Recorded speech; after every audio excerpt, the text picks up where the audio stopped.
kababayan, dito sa isang kwarto na maliit, ayan, may kisame na. Ayan, may kisame na at may ilaw na dyan sa gitna. Ayan mga kababayan, at nakita nyo yung mga awang na yan. Sinadya natin yan.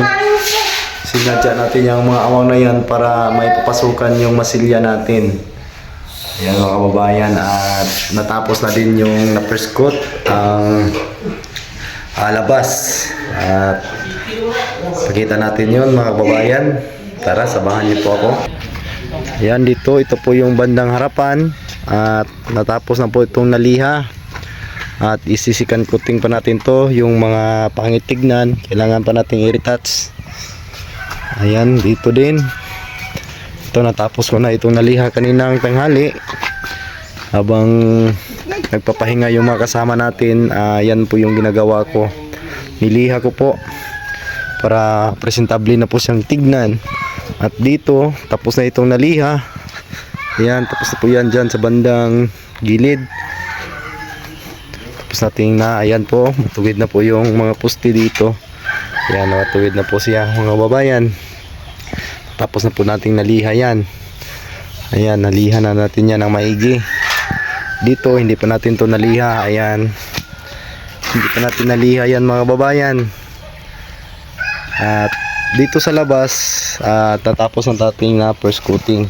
At yung gutter natin ay nakabit na po. At hindi po ako ang nagkabit niyan. Yung kasama ko na si Tony. At pinakyaw niya po yung gutter.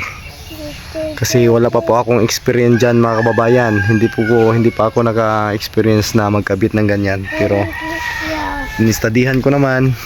Kaya ko naman ikabit, pero baka may masira tayo.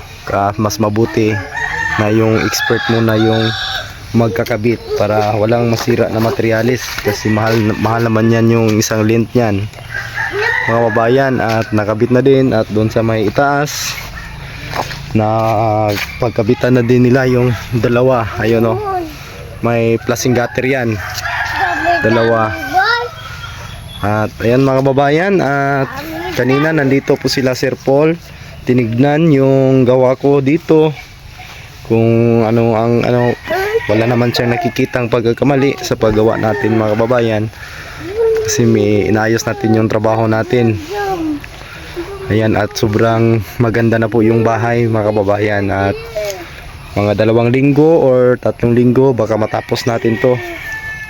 Kasi kisame na lang. At yung pagpipintura, yun na lang po yung matagal. At dito kailangan pa natin itong pinturahan. Itong mga nakikita ninyo dyan, pahulin lang natin yan para hindi tayo mahirapan magkisame dyan. Pahulin muna natin yung bubong.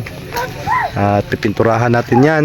Yung mga bakal na yan, kahit GI yan, kailangan pa rin ng pintura niyan. At ito na. At bukas i-retouch to. Pa-retouch ko to dito. Paayos yung mga pangit. Tulad ng mga ganito. Ayan, kulang pa sa liha yan. Kailangan makinis bago po tayo mag-primer. Ayan mga kababayan. At yan po yung paggawa natin sa ating mga kasamahan bukas. At dito papunasan natin yung mga maruruming mga wall cladding.